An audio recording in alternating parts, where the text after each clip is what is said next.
In this video, we're going to talk about how to copy an angle, and we're also going to talk about why it works using a compass and a straight edge. So what we want to do here is we want to copy this angle over here. And the way that you do that, the first step is you want to draw a ray. So I'm going to go ahead and draw a line, and I recommend drawing it a little bit longer than you think that you're going to need. And so we'll make this the vertex of our new angle. This is our ray, that's one side of the angle.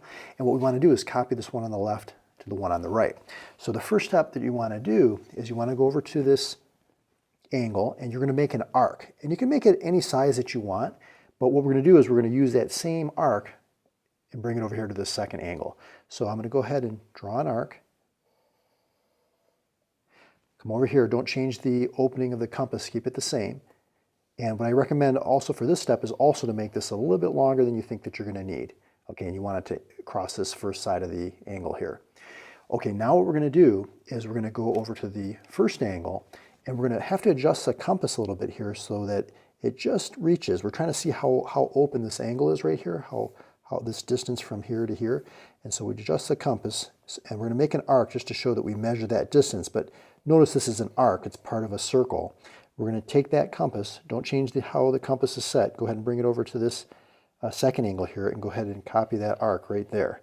Okay, now what we're going to do is we're going to draw a ray from this vertex through this intersection of these two arcs, and then we'll have copied the angle. So let's go ahead and do that. Okay, now these two angles are going to be exactly the same. You can check it by using your protractor. They should be approximately the same number of degrees. But what I want to show you now is why does this work, right? So when you take the compass and you draw this arc, keep in mind that this is an arc of a circle. So if I kept going all the way around, this would be a circle. And so what this represents, this distance from here to here, that's the radius of a circle. And because I continue that arc here, this radius is going to be the same length as well. Then what I did is I carried it over here to the second angle, same radius, same distance. So that means that this is going to be the same length, this is going to be the same length. So all four of these segments are congruent. Okay, then what we did is we adjusted our compass. Okay, so we came over here, we adjusted our compass, and we drew an arc, which remember that's a part of a circle. And what that tells us is that this distance here from this point to this point, okay, that length, because we copied it over here, that circle was congruent, that means the radii are congruent, that means that this length here is going to be the same.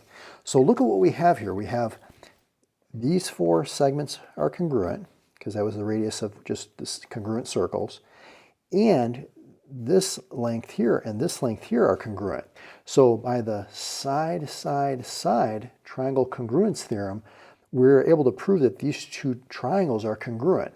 And then if you know about the CPCTC, the corresponding parts of congruent triangles are congruent, meaning if I was to cut out this triangle, okay, and place it over here, these two triangles would match, not just the sides, but the angles as well. So this corresponding angle will be congruent to this corresponding angle, and that's why it works. So now that these angles are congruent, we were able to copy this angle over here.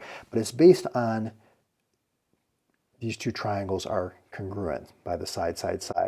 So I'll put a link to a video that I did talking about a number of other constructions that you're going to want to know how to do. And if you're interested in my geometry course, you can also check me over out on my membership page at the additional videos level. I've got my full geometry course on there. So I'll see you over in those videos. I'll talk to you soon.